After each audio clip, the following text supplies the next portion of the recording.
Darah merupakan komponen tubuh yang sangat penting. Darah berperan mengangkut sari-sari makanan, oksigen, dan bahan lainnya ke seluruh bagian tubuh. Selain itu, darah juga berperan sebagai pengatur suhu tubuh dan pertahanan tubuh. Cairan darah dalam tubuh kita terdiri dari dua bagian besar, yaitu sel darah dan cairan darah atau plasma darah.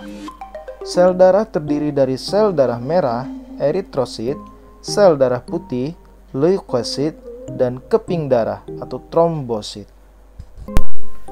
Plasma darah. Lebih dari setengah darah kita tersusun atas plasma darah. Plasma darah mengandung sari makanan dan air.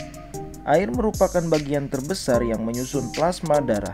Sari makanan yang larut dalam plasma darah adalah zat gula, protein, lemak, vitamin, dan garam mineral. Plasma darah berguna untuk mengangkut sari makanan ke seluruh tubuh. Sari makanan ini diserap oleh darah dari usus halus. Plasma darah juga berguna mengangkut karbon dioksida yang dihasilkan dari proses pengubahan sari makanan. Karbon dioksida diangkut ke paru-paru dan dikeluarkan melalui pernapasan. Yang selanjutnya, sel-sel darah. Sel-sel darah terdiri dari sel darah merah, sel darah putih, dan keping darah. Sel darah merah berwarna merah. Jika dilihat menggunakan mikroskop, maka bentuknya seperti cakram. Di bagian tengahnya agak cekung.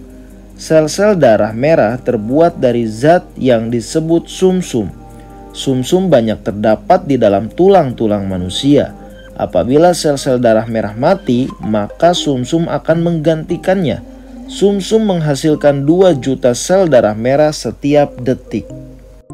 Sel darah merah mengandung hemoglobin atau Hb.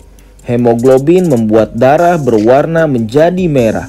Hemoglobin berguna untuk mengangkut oksigen ke seluruh tubuh dan karbon dioksida ke paru-paru. Darah yang banyak mengandung oksigen akan berwarna merah, dan darah yang banyak mengandung karbon dioksida akan berwarna merah tua. Yang kedua, sel darah putih. Seperti namanya, sel darah putih berwarna putih. Ukuran sel darah putih lebih besar dari sel darah merah. Bentuk dari sel darah putih berubah-ubah karena selalu bergerak aktif. Sel darah putih berguna membunuh kuman-kuman yang masuk ke dalam darah dan tubuh. Kuman yang masuk ke dalam tubuh akan dikepung dan ditangkap kemudian dimakan oleh sel darah putih. Yang ketiga adalah keping darah. Keping darah adalah butiran darah yang bentuknya tidak beraturan dan mudah pecah. Ukuran keping darah hanya sepertiga dari ukuran sel darah merah. Keping darah berguna untuk membekukan darah. Apabila kamu teriris pisau, keping darah akan mengeluarkan zat yang membantu mempercepat darah menjadi beku.